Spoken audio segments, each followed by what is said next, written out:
dong. Sarankan nama saya dari Padahal ini atau dari Kelima.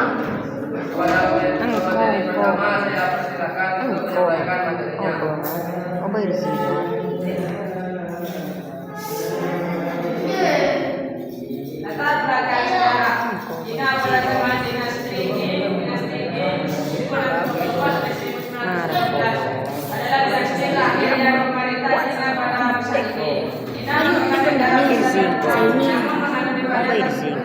Jahit tapi habis tapi dia masih punya itu sih pada abad ke-19 negara-negara barat dan Jepang mulai menginvestasi Cina memaksa negara ini membuka pintu perdagangan dan mengelola dalam banyak hal penjajahan menghadapi penjajahan ekonomi dan politik dari negara-negara barat seperti Inggris, Prancis, Jerman dan Jepang.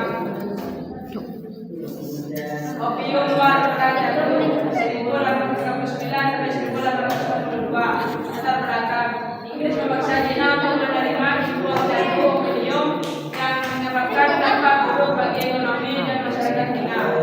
Perang itu bertambah. Inggris menyerang Cina setelah ditentang oleh pemerintah Qing yang berusaha menghentikan perdagangan opium.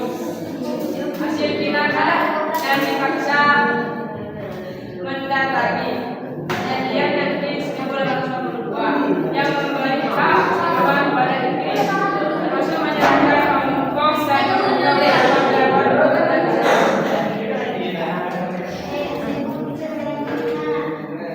kepada Menteri kedua saya persilakan menyampaikan materinya.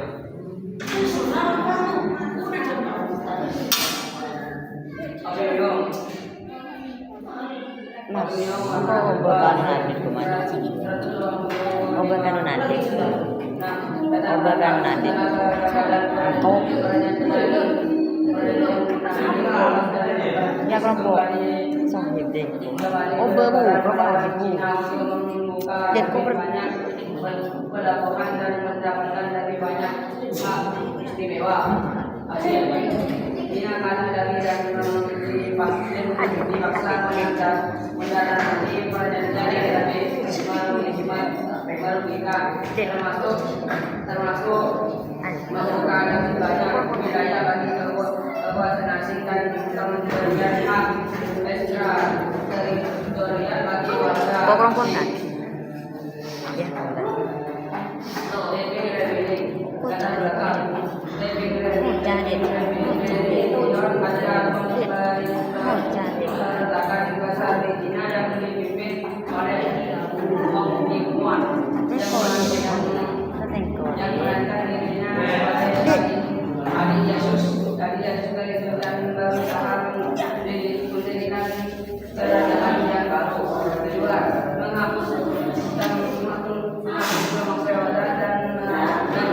Ibu, kelompok nanti dulu.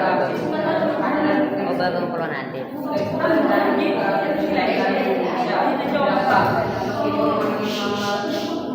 Memperatakan ini akhirnya berhasil dipadamkan namun efek menyebabkan jutaan korban jiwa dan semakin melemahkan dinas Obat teman. kepada teman dari ketiga saya persilakan untuk menyampaikan materinya.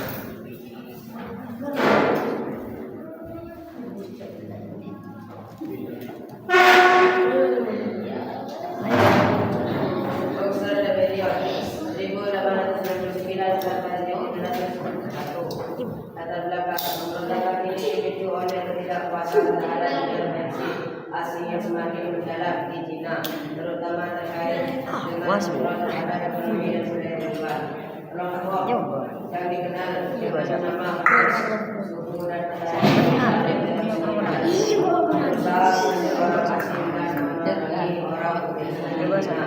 hasil negara barat serta Jepang menjadi pasukan Cina dan menggunakan pembayaran federasi besar.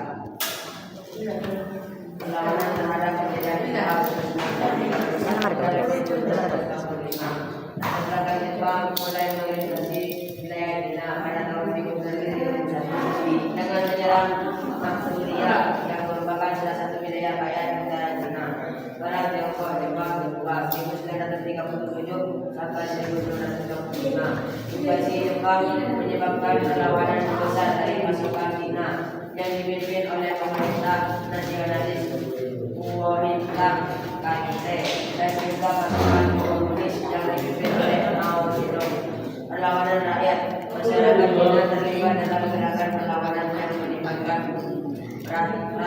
partisan dan gerilyawan. Perlawanan ini menyebabkan korban jiwa yang besar. Bantuan tersebut Cina menerima bantuan dari sekutu selama meskipun banyak wilayah yang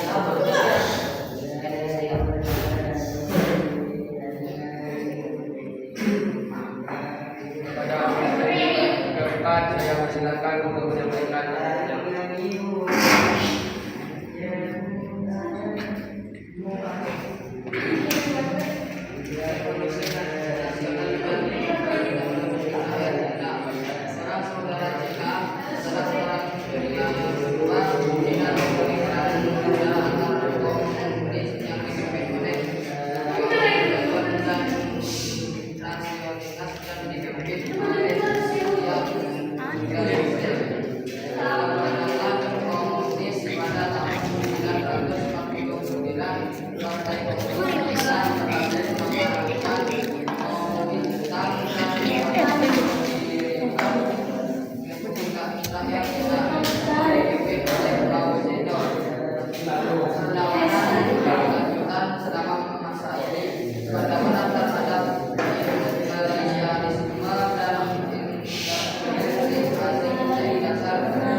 perlawanan bangsa Cina dalam konteks modern, kebangkitan ekonomi setelah Cina mulai membuka ekonomi pada tahun 1919 di bawah kepemimpinan Deng Xiaoping dan berkembang menjadi kekuatan ekonomi dunia selama terdepan. Meskipun Cina ini merupakan negara ekonomi terbesar kedua di dunia, masalah ngobrol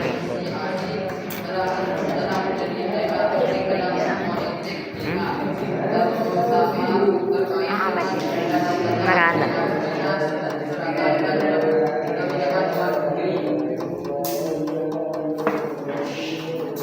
Masuk. Merah. Jadi kelima saya persilakan untuk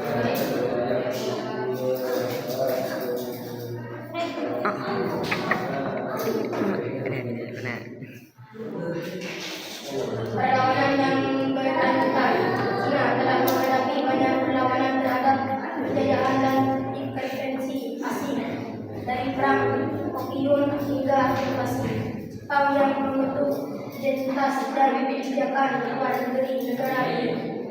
Kekuatan nasionalisme sebagai semangat nasionalisme dan kemandirian menjadi dasar perlawanan yang terus mengarungi kebijakan domestik dan internasional di Cina.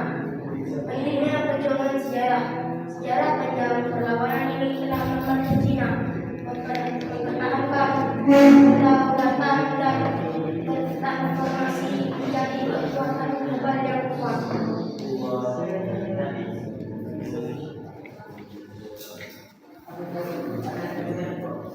Sekian presentasi dari ketua kami. Wassalamualaikum warahmatullahi wabarakatuh.